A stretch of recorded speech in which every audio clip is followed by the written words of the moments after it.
Welcome, we're back here at MTV Live Stage at the Nordic Business Forum 2016. Just heard next year's list of speakers. George Clooney, Richard Branson, wow, that sounds... Wonderful speakers. But hey, we have Amy Chua here. Yeah. One of this year's speakers as well. We're talking about which traits determine success. Amy had a great presentation. Thank you. Tuned, for a Finnish audience, a lot of Finnish examples. It was very you. good and people appreciate it, I know. Oh, thank you. And for those who don't know it yet or who missed the presentation, so Amy is a professor at Yale Law School and best-selling author of the battle hymn of the Tiger Mother.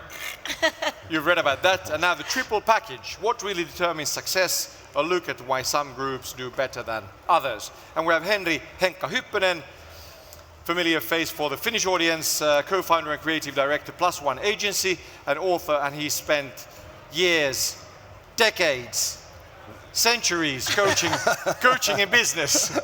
Yeah. Let's take back decades. Decades, That's good. I'm not a vampire, you know. Yeah, but actually one of Finland's great sort of Jari Sarasvuo actually said once that he thinks you're the best coach in Finland. Okay, that's wonderful. I'm glad to hear So that. how's that for a sales pitch? Yeah, that that's people know why you're here. I can go now. Quit while you're ahead. That's good. Amy, okay, a triple package is all about, in order to succeed, a person, a group of people, a company, whatever. I mean, it's all very sort of human-like business. A positive superiority complex, not arrogance. Right. Superiority complex. A sense of insecurity at the same time. Surprising, but yes. It's sort of like, it sounds paradoxical, but it's not. It's not. It goes together well. Yeah. And a capacity for impulse control, Right. which means discipline. Yes, and perseverance. So in a nutshell, why these three?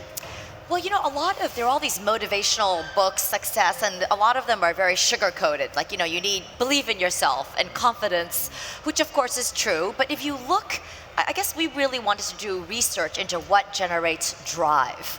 And anybody who knows very ambitious, driven people know that there's something, I don't know if it's negative, but there's something that pushes them. Why you keep working harder. A bit of an edge here. A little bit of an edge. There And what we say, it's actually the first two, the combination of security, superiority and insecurity that creates that. Because you feel like, it creates that feeling of, I need to prove myself. I don't have the recognition I deserve yet. I deserve to be great. You're feeling chased somehow. You have to, keep watching behind your back. Yes, the hunger. Yeah.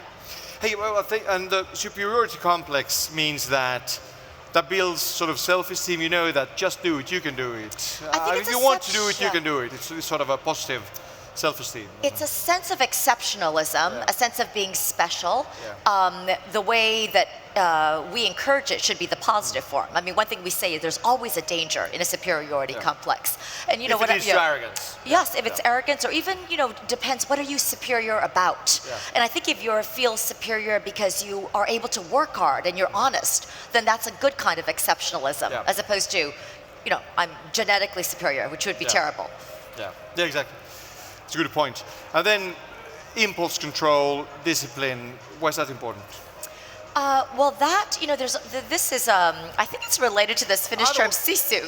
Otherwise you just slouch around. And it's also resilience. It's the ability, it's actually to be tough, and studies, very recent, Angela Duckworths have shown that this kind of grit and this ability to be resilient is actually a better predictor of success than IQ or innate talent. So I think that's the ability to kind of stick with it. But I really do think the interesting question and the novel contribution of the book is what generates drive? Why are some people so hungry? Yeah. They're successful enough. Why do they keep working? And I think this crowd could really appreciate that. But is ambition a part of this triple package as well? Do you fit in ambition somewhere here in these three? I think the first two qualities, the combination of a sense of exceptionalism with a little bit of insecurity, fuels what you might call drive, motivation, and ambition. Hunger, I think so. Ambition is hunger in a way, yes. of course. Yes, wanting more. Yeah. Hey, it's a good thing with this, with disciplines. I talked to a Swedish Olympic winner, skater, speed skater, and he said that, I said, but of course, you have to have some sort of talent as well compared to your peers. He said that, no, actually not. I never felt, teen years or around 20 years, and You know, when we competed or something, I never felt I was any better than anyone else, but I was just a damn hard worker. You know. Well, you know, it's funny. Yeah. You know. And there are even sports coaches who actually don't coach talented kids. Because of the reason that they have got everything so easily, and they don't have the grit that it takes to get to the top. Yeah. And usually they just give up when it gets hard. And usually when you compete in the minor series and stuff like that, it's very easy for you. But when everybody's on the top level, then you really need to work harder on your shortcomings. Yeah, then the grit comes. You used to play hockey yourself. Yeah, I mean, and that's the insecurity. But that's exactly the triple package, right? If you look at any Olympic athlete or great athlete, you see them, you know, most of them think I can get the gold, right? That's the superiority part. I know I can be number one, right? But then if you're too complacent, you're lazy, right? That's like, wait a minute, somebody else might beat me. I need to work harder. That's the insecurity part. And actually, when they have research athletes, usually they are the group that lie most to themselves. So you have to lie to yourself to believe in yourself to be the world's fastest man, for example. That's interesting. Because it's so unlikely that you have to have this delusion in order to keep practicing all the time. But this also shows in creative business that you can see that, I call it creative persistence, that usually the emphasis is on the great ideas. But everybody knows who has been in business that had an idea that those ideas are all around. Like 100 to million people get the same idea at the same exact moment. And then the ones who actually succeed with that idea are the ones who get and hit the wall and then get curious again and try to solve that creatively. That's a great point. So I think that's very crucial in like all the areas of life, and especially at the times that we're entering now, which is a time of creative business.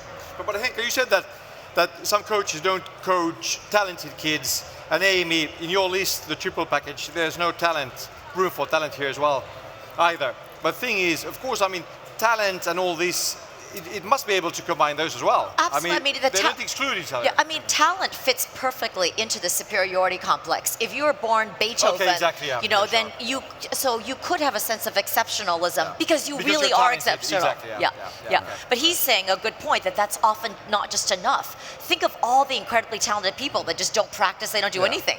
You know, so you really need both the drive and the grit, I think. But there was this other Olympic sports winner. Do you remember in the 70s? Nah, you're so young you don't remember. in the 70s, Valery Borsov, this Russian sprinter, 100-meter dash, someone asked him and he said, yeah, that's true. I mean, you're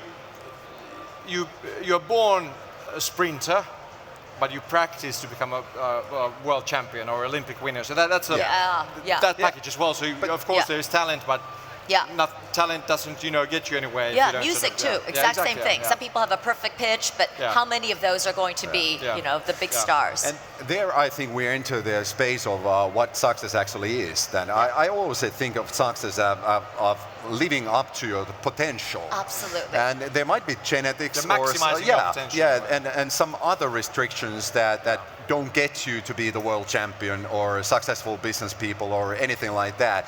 There might be those restrictions, but you don't know that before you try that.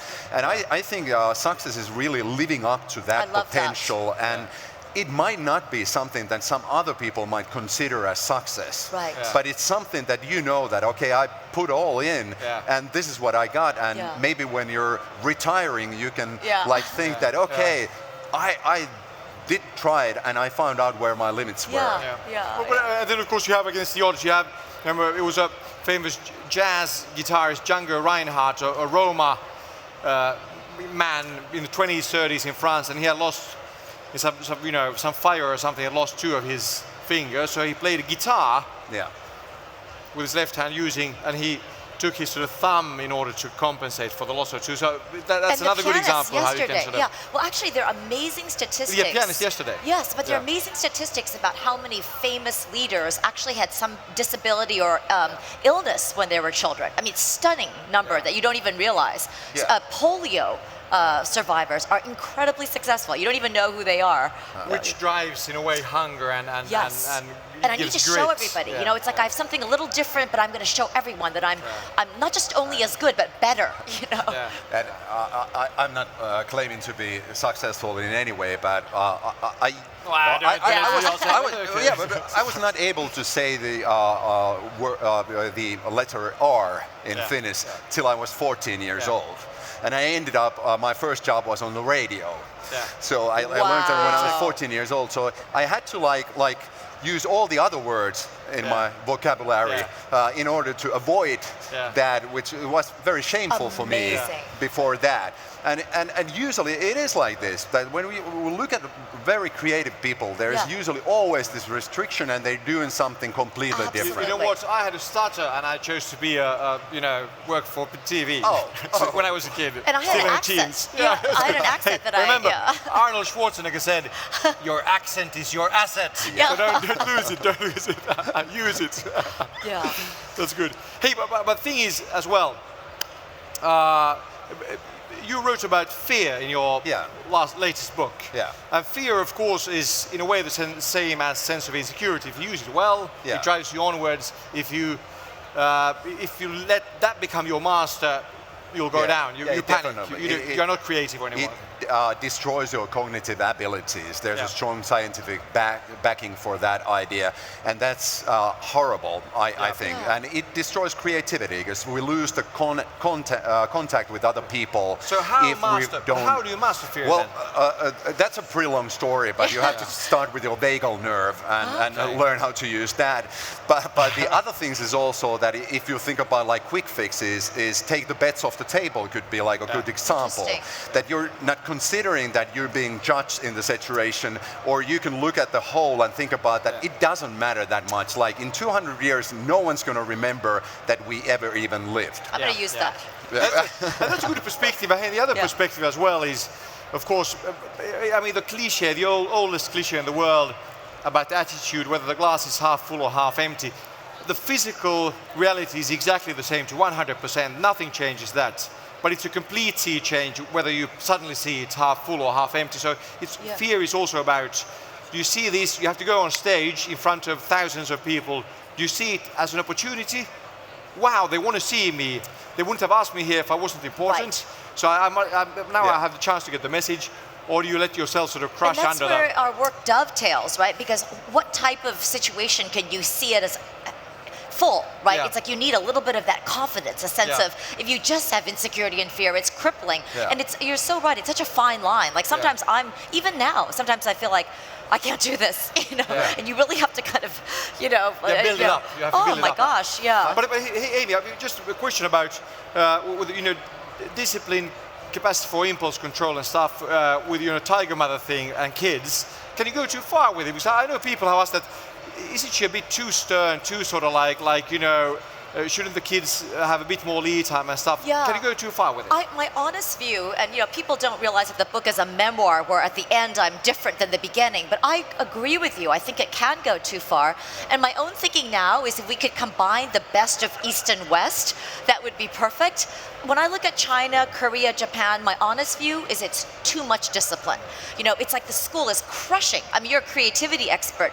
They have a huge creativity problem. You just sit there memorizing all day. But I think we were too far in some places in the West. Well, you know what? Hey, we have a great chance in this country. They say about Finland, it's a country where East meets West. So, hey.